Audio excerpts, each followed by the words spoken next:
Assalamualaikum warahmatullahi wabarakatuh. Hamdan wa syukranillah, sholatan wassalaman ala rasulillah, amma ba'du. Perkenalkan, saya Rian Liswandi dengan NIM 10222165, mahasiswa semester 7 IF Karyawan Sekolah Tinggi Teknik Cipasung atau STTC. Di video kali ini saya akan mencoba mempresentasikan UTS mata kuliah Machine Learning.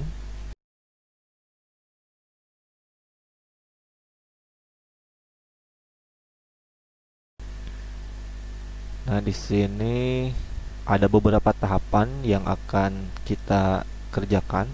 Yang pertama, tahap pertama itu mengenai business understanding. Pada tahap ini kami mengidentifikasi masalah CAN pelanggan yang tinggi di sektor telco. Nah, dengan memahami dampak bisnis dari kehilangan pelanggan, kami dapat menetapkan tujuan proyek untuk secara proaktif mengurangi CAN dan mempertahankan pelanggan yang berharga. Nah, pada tahap ini adalah pondasi proyek. Kita harus mengubah masalah bisnis di mana tingginya CAN itu menjadi masalah data science untuk membuat model prediksi. Tujuan utama kita adalah retensi pelanggan. Dengan memprediksi pelanggan yang akan pergi, menggunakan model klasifikasi, perusahaan bisa mengambil tindakan proaktif seperti menawarkan diskon atau layanan premium untuk mengurangi kerugian. Nah, kemudian nanti di tahap yang kedua ada data understanding, dan ini contoh screenshot yang sudah pernah saya jalankan. Nah, di mana pada tahap ini kita mengumpulkan dan meninjau data awal dari output df.info buka kurung dalam kurung tutup kurung maksud saya. Jadi df itu kalau tidak salah data frame. Nah, ini adalah data awalnya. Kemudian kita menemukan masalah kualitas data kritis, yaitu kolom total charge yang ini total charge. Nah, yang harusnya berisi angka tagihan justru terdeteksi sebagai tipe objek atau teks. Nah, memang kalau dilihat dari tampilan ini, si total charge ini isi datanya berupa angka ya, ada 29,85. Namun, kalau kita lihat di bagian info tipe data awalnya, nah, kita lihat yang bagian total charge. Nah, ini total charge itu tipe datanya objek. Nah, sedangkan tadi kita ingin memprosesnya itu sebagai angka. Nah, data ini belum layak untuk permodelan. Masalah ini harus diperbaiki di tahap berikutnya.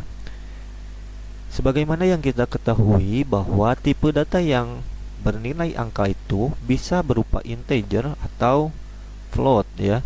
Nah, cuman karena di sini total charge-nya berupa objek, maka kita harus melakukan ke tahap berikutnya agar si total charge ini bisa dirubah menjadi tipe data yang bersifat angka. Nah, di tahapan ketiga itu ada yang namanya data preparation atau pembersihan data. Ini adalah tahap perbaikan data. Kita melakukan dua tindakan penting. Pertama, kita menangani nilai kosong di total charge dengan menghapus 11 baris yang bermasalah tersebut. Nah, jadi nilainya kosong semua. Kemudian karena jumlahnya sangat kecil. Nah, yang kedua ini yang ini ya. Yang kedua, kita berhasil melakukan transformasi tipe data. Kolom total charge kini bertipe float ya, numerik. Nah, kita lihat di sini. Nah, ini sudah berubah menjadi float 64. Itu artinya ini sudah berupa numerik ya atau angka. Nah, dari perubahan tersebut menyelesaikan masalah kualitas utama yang ditemukan di tahap data understanding. Nah, data sekarang sudah bersih dan nilai hilang ya yang 0 tadi, dan memiliki tipe yang benar yaitu float 64. Kemudian di tahap berikutnya yaitu data preparation atau encoding. Nah, ini contoh hasil akhir dari data preparationnya, di mana tahap ini yaitu langkah akhir persiapan adalah encoding yang tujuannya untuk mengubah semua teks menjadi angka biner, yaitu 0 atau 1. Agar model machine learning bisa bekerja, kita menggunakan dua teknik. Yang pertama, encoding biner, mengubah kolom yes atau no, nah termasuk variabel target char menjadi 1 dan 0. Nah seperti ini ya. Jadi ada yang 0, ada yang 1. Kalau yang 1 yes, kalau yang 0 no, seperti itu. Kemudian yang kedua ada one hot encoding, mengubah variabel multi kategori seperti kontrak dan pay method menjadi beberapa kolom biner. Hal ini menyebabkan jumlah kolom meningkat, misalnya menjadi 24. Nah, ini jumlah kolom akhirnya itu 24. Tetapi data frame kita kini sepenuhnya numerik dan siap untuk tahap modeling. Jadi bukan lagi tipe data objek ya. Sekarang sudah numerik, yaitu float. Nah, seperti itu. Kita akan coba bagaimana mempraktikkan atau mendemonstrasikan menggunakan Jupyter Notebook. Jika tadi sudah mendownload dataset ini, misalkan saya menyimpan hasil downloadnya itu di folder C, kemudian di bagian user saya simpan di folder Kaggle ya. Nah, ini untuk nama file CSV nya, datasetnya. Kemudian kita buka CMD atau command prompt. Oke, misalkan ini kita kosongkan dulu ya. Kita buka command prompt. Oke. Tahap pertama kita masuk dulu ke bagian folder dataset yang sudah kita simpan.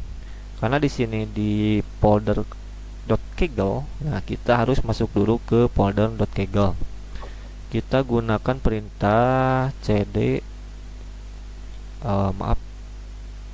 Kaggle. Nah, lalu kita jalankan Jupyter Notebooknya dengan mengetikkan Jupyter